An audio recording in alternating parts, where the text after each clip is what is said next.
I'd first of all like to thank Illawarra for that wonderful welcome to country, and also acknowledge that we are on the land of Wallarakia, pay my respects to their elders past, present and emerging, and extend my respects to other Aboriginal elders who might be with us today from around the Territory. I did want to recognise as well, Illawarra is doing some amazing work around the preservation of the Larrakia language, and I think particularly over the last 12 months that's been really impressive. I'm looking forward to seeing what comes out of that.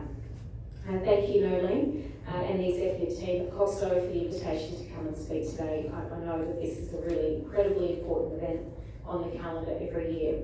And I've been really lucky in my own electorate in Casuarina to see the importance of COGSO and the work that you do with our local school councils in terms of training and upskilling and providing that support. So thank you. I did want to make another acknowledgement. My colleague, Mark Monahan, the Assistant Minister for Education, has also joined us today, and the Shadow Minister for Education, Joe Hersey, is with us, and also the Principal of the Year, Lorraine Hodgson, who was recognised on World Teachers Day. So if we can have a round of applause for Lorraine as well. And anybody else who's recognised there, well done. But look, COGSO's work in ensuring that the family's voice is heard when it comes to our education system is so incredibly valuable. And since becoming the Minister for Education, I've had the pleasure of meeting with Michelle and the team. I'm really looking forward to doing that on a regular basis and developing a really strong partnership with them over this term of government. Ultimately, I truly believe we're all sharing the same goal. We want to make sure that every Territory child has got that access to a safe, inclusive environment, and that they're given the best possible foundation to a happy and healthy life. Every year comes with its own challenges, and you all know that as we strive towards that goal, but this year's been particularly testing for everybody. So thank you for putting your trust in our educators, in our health advice, and in our government's approach to tackling the many uncertainties that 2020 has presented through COVID-19. As Territorians, we all stood together, and throughout our collective efforts, we've been able to remain the safest place in the country. And I think it's particularly remarkable that in the Northern Territory, we were able to provide uninterrupted learning to our students. And that's really testament to our school communities and the support that you provide them. With only a few weeks of term 4 left, I've been spending as much time as I can getting out to schools, making sure that I'm connecting with principals, school staff, school councils and communities about what more government can be doing to make sure that our school communities are supported and that every child has what they need to realise their full potential. We face really unique challenges in the Northern Territory, with schools operating right across a massive geographic area, catering to student populations ranging from less than 10 to over 1,300 students. So it's really great to see and I acknowledge those of you who've travelled to Darwin from much further away. It's really important to have your perspectives here in this room. The vast majority of our students are absolutely thriving in their family, in their community and in their culture. But there are significant proportion facing barriers and that impact on their ability to learn. And our job is to make sure that every child coming through the school gate has equal access to the best education, taking into account their particular circumstances. We do want every child to start day 1, term 1, year 1 on an equal playing field. We want our education system to be the best system in the country, and we want it to be part of the reasons that families choose to be here. As a government, we're investing in our children from the earliest years through to post-secondary, tertiary and training pathways.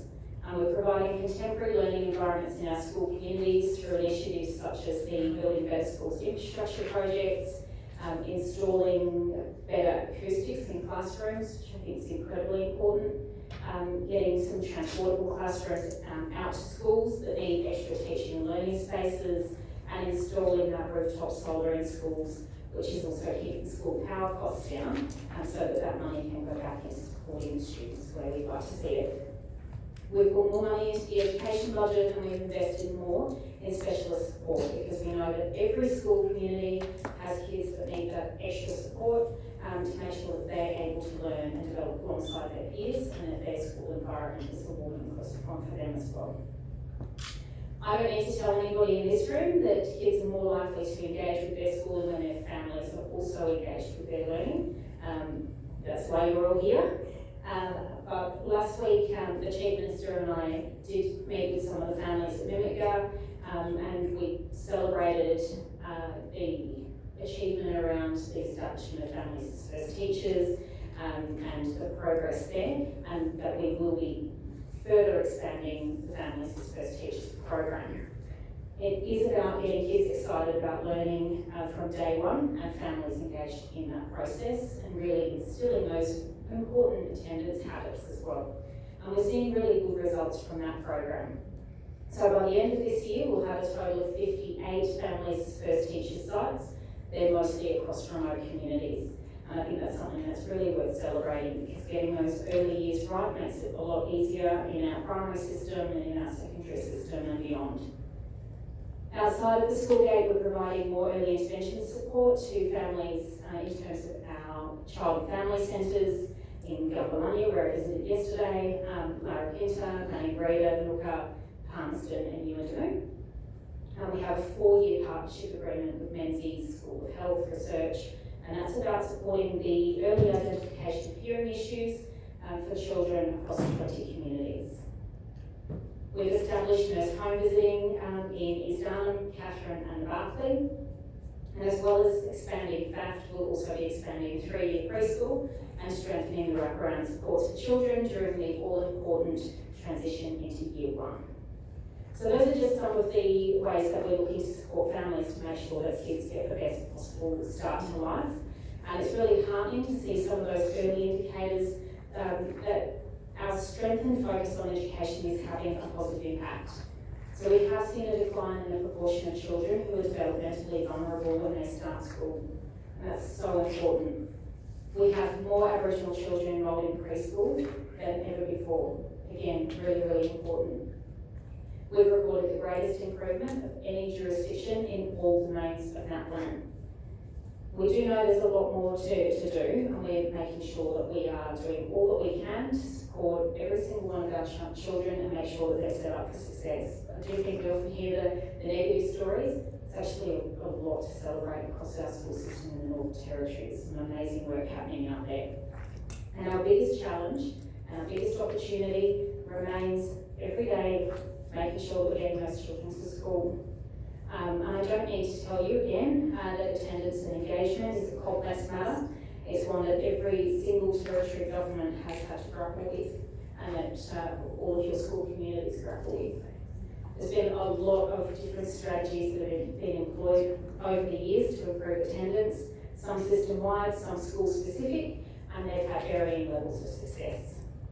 But what we do know is that we're not going to be able to achieve our goals without the full support and engagement of families and also communities. Getting kids to school has to be everyone's responsibility. I truly believe that. Punitive measures haven't worked in the past and they won't cut it now. We need to do a better job of listening to parents, we need to do a better job of listening to communities. We need to understand their needs and their aspirations when it comes to their kids. You guys know best. That means that more Aboriginal parents need to be engaged in schools represented by COGSO, more Aboriginal people involved in the school workforce, and more Aboriginal teachers. And this approach will underpin the development of a new attendance and engagement strategy, which will get underway soon. I know that COGSO will be a really important sounding board throughout the development of that strategy. And I'm looking forward to that process as well. And Karen Weston, who's the CEO of the Department of Education, is here and she'll be speaking in a moment. But that's a strategy that we spent a lot of time talking about, and we're looking forward to engaging with you on that. But it's also in line with our decision and our approach as a government to put decision making back in the hands of communities. And education is a really critical component of that. We currently have 10 community-led schools being developed across the Northern Territory. We have 23 local engagement and decision-making committees that are elevating the voices of Aboriginal people in our schools. And the department's begun to embed greater community involvement in the development of our school improvement plans. Community engagement and local decision-making officers are now involved earlier in the process, and importantly, we're all on this journey together. The training and capacity building that's being delivered by COGSO is playing a really important role in making sure that local decision-making approaches are sustainable and well-founded. It's a really important partnership that will continue to grow and develop. And speaking of partnerships, I am pleased today that we are going to be launching a new family engagement charter. It's something that has been developed in conjunction with COGSO. I can see Michelle signalling to open the box. So you will get a copy of this today. And we have been really looking forward to sharing it with you. This charter will become the foundation for the relationship and expectations of how schools and families partner in a child's education. It highlights 4 key points which will be pivotal to guiding our continued journey to improving education in the Northern Territory. The first one, when schools and families become partners in learning, our children's social and academic outcomes improve. The second, when we support each other and encourage learning at home and not just at school, we see improvements in the classroom. The third, when communication between homes and schools are more effective, regular and two-way, we maintain and build trust. And the final one there, when we understand and respect each other's role in a child's life, it encourages achievement. So I want to congratulate and thank everyone who's advocated for and had a hand in developing this document. We look forward to getting that out more widely. Another critical factor in getting more kids to school is being taught by educators from their own community. Aboriginal educators are highly valuable role models and leaders not only in our schools but within their communities, and we need more of them. In 2021, we will be piloting a new remote Aboriginal teaching education program in a number of communities so we can build up our Aboriginal teaching workforce. And I look forward to providing more updates to you as that rolls out. I do also want to just touch briefly on an initiative that's of great interest to many of you, and that's the school-based police officers. I know that Commissioner Chalker will be addressing this in detail for you later on today. But this morning I do want to reconfirm our government's absolute commitment to having this program in schools across the Northern Territory. Keeping communities safe from COVID-19 has obviously required a really intensive police response, and that has meant that our school-based officers have been redeployed for a period, and I know that's been raised by a number of different school communities in COGSO. And that's because they're a really important and valued resource in our schools. So we do look forward to that program being further expanded across the Territory over this year and into 2021. But you'll hear more about that from the Commissioner later. At the moment, more than 2,500 young people across the Territory are furiously studying for their final NSET exams. The uncertainty created by COVID has been particularly hard on them, and certainly for their parents and families, carers, and for their teachers as well. So thank you to everyone in this room who's been supporting students through this time. You are nearly there. It's not that far away.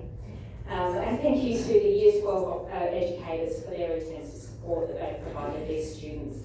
It's been a huge year, a huge effort, and I know particularly this week there's been a lot of extra things that people have been going to develop their own leadership and professional development as well. So it's been an incredible term 4. I think we'll be looking forward to term 1, 2021. But this is the time when senior students start to think about their next steps. And again, as the government, we want to make sure there's a really clear and accessible pathway for every single one of our students, whether it's an academic pathway, a traineeship, an apprenticeship, or a pathway straight into a job. It is another really important focus area for this government. The new Palmerston Youth Skills Centre is one way in which we are opening up new opportunities for young people and supporting them to reach their full potential. and work underway at Charlestown University and through the government's economic recovery process will better connect students with the workforce needs of both businesses and industry. So next week, the Chief Minister and Treasurer will be delivering the 2020 budget. As with every jurisdiction, our budget has been hit hard by COVID, but our focus is firmly on economic recovery and making sure that we're protecting jobs, we're creating new jobs, and we're preparing Territorians for the jobs of the future. Our young people will be absolutely critical to the Territory's recovery, and we'll continue to do all that we can to set them up for success. And I truly believe that education is fundamental to our economic recovery. So as I said at the start, I'm looking forward to partnering with you to do all of those things. And thank you very much for your invaluable and consistent ongoing dedication and contribution to your schools and to COGSO, and all the best for the rest of the conference.